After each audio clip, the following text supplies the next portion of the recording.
Fourth chapter, तुम्हारे Bihar board वाले book में फोर्थ चैप्टर बोला जाता है इसको, और वहीं पे तुम इसको एनसीईआरटी में पढ़ोगे तो एनसीईआरटी में थर्ड चैप्टर है ये। कितना है?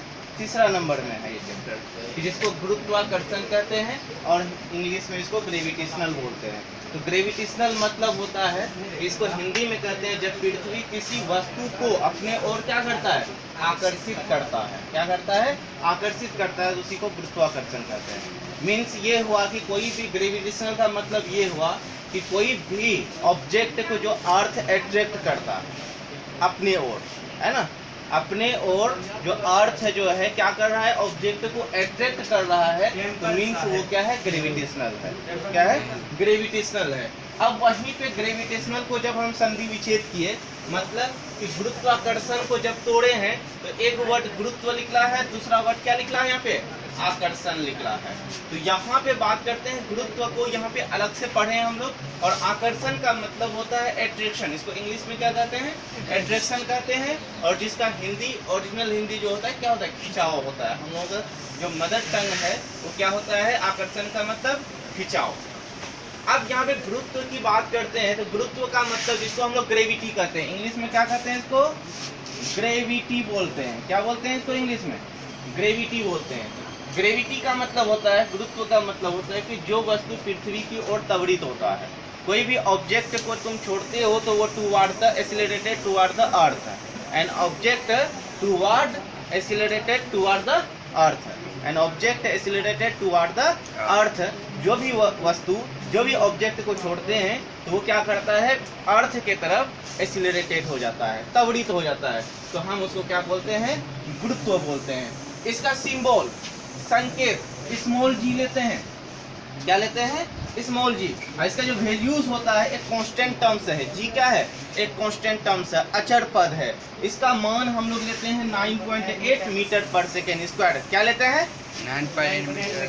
9.8। इसको बोलना है 100 टाइम्स बोलना है। 9.8 मीटर पर स्क्वायर, मीटर पर सेकेंड स्क्वायर। या इसी को हम लोग अलग फॉर्म में देखेंगे, कुछ दिन बाद इसका प्रूफ करेंगे। 9.8 न्यूटन। क्या? 9.8 न्यूटन। अब यहाँ पे इसका एसआई मात्रक ले लेते हैं। किसका? ग्रेविटी का। ग्रेविटी का एसआई मात्रक मीटर पर सेकेंड स्क्वायर, जो एक्सीलरेशन का होता था, जो त्वरण का होता था। अब वहीं पे जी एक अचर पद है, ये बात कह दिए। और जी का मान जो है अलग अलग ग्रहों पे क्या होगा? अलग अलग होगा। अलग अलग ग्रहों पे जी का मान क्या होगा? अलग अलग होगा। मीन्स कि अलग अलग डिफरेंट प्लैनेट पे values of g are different. अलग अलग प्लैनेट पे वैल्यूज होगा जी का, जो स्मॉल जी का वैल्यूज वो क्या होगा? अलग अलग होगा।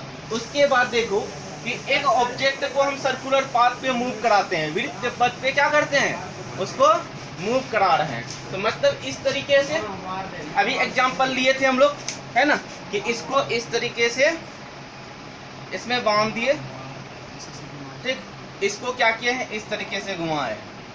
तो ये जैसे इसको छोड़ेंगे तो ये भागने लगेगा, और नहीं भाग रहा है, इसका मतलब है कि मेरा हाथ इस पे फोर्स लगा रहा है। इस पे जो फोर्स लगा रहा है मेरे हाथ के द्वारा लग रहा है। अगर ये जैसे छोड़े बाहर की तरफ जा रहा है तो इसका मतलब है कि बाहर की तरफ भी फोर्स लग रहा है इस पे। तो वही चीज यहाँ पे दिखाना चाहे हम कि एक ऑब्जेक्ट जो है, वस्तु जो है, इस पे बाहर की तरफ भी बल लगता है और अंदर की तरफ भी बल लगता है। दोनों बल एक साथ लगता है, सेंटीपीटल फोर्स और सेंटीफ्यूगल। जिसको सेंटीपीटल, ये सेंटीफ्यूगल है। सेंटीफ्यूगल को क्या बोलते हैं? अपकेंद्र बल बोलते हैं। और यहाँ पे क्या है? सेंट्रीपीटल फोर्स है, जिसको अभिकेंद्र बल बोलते हैं। दोनों जो है एक साथ लगता है। किसी वस्तु पे दोनों बल क्या लगता है? एक साथ लगता है। इसीलिए वस्तु यहाँ पे रुका हुआ है। दोनों एक साथ लगने की वजह से ये वस्तु कहाँ? बाहर की तरफ नहीं भाग रहा है। यही कारण है कि मेरे हाथ में ये रुका हुआ है। जितना बाहर से बल लग रहा है उतना अंदर से भी बल लग रहा है। तो वहां पे नेट फोर्स जो होता है वो क्या होता है? जीरो हो जाता है, जिसकी वजह से वस्तु वहीं पे रहता है, इससे दूर नहीं जाता या फिर नजदीक नहीं आता है। तो अपकेंद्र बल और एक अभिकेंद्र बल। अपकेंद्र को सेंट्रीफ्यूगल फोर्स और इसको सेंट्रीपीटल फोर्स बोलते हैं। तो यहाँ पे हम लोग डिफाइन किए हैं, ये सेंट्रीफ्यूगल फोर्स है। क्या है ये? Centrifugal force. क्या है ये? Centrifugal force. सेंट्रीफ्यूगल फोर्स उसको बोलते हैं कि जो वस्तु, जो ऑब्जेक्ट है, वो किधर फोर्स लगाता हो, बाहर की ओर फोर्स लगाता हो। यानी वस्तु के बाहर की ओर लगने वाले बल को ही क्या कहते हैं, वो अपकेंद्र बल कहते हैं। यानी force applied on an object away from the centre, away from the centre, centre से बाहर की ओर एक फोर्स अप्लाई होता है ऑब्जेक्ट पे, जिसको हम लोग क्या बोलते हैं, सेंट्रीफ्यूगल फोर्स बोलते हैं, या इसको अपकेंद्र बल हिंदी में बोलते हैं। नेक्स्ट देखो अभिकेंद्र बल, जिसको हम लोग सेंट्रीपिटल फोर्स बोलते हैं। क्या बोलते हैं, सेंट्रीपिटल फोर्स बोलते हैं। सेंट्रीपिटल फोर्स का मतलब हुआ कि जो सेंटर की ओर, केंद्र की ओर जो बल लगता है वस्तु पर किधर से बल लगाता है, केंद्र की ओर जो बल लगता है, उसको हम लोग बोलते हैं सेंट्रीपिटल फोर्स। मीन्स यहाँ पे हिंदी में लिखा हुआ अंदर की ओर लगने वाले बल को ही क्या कहते हैं, अपकेंद्र कहते हैं, अभिकेंद्र बल कहते हैं।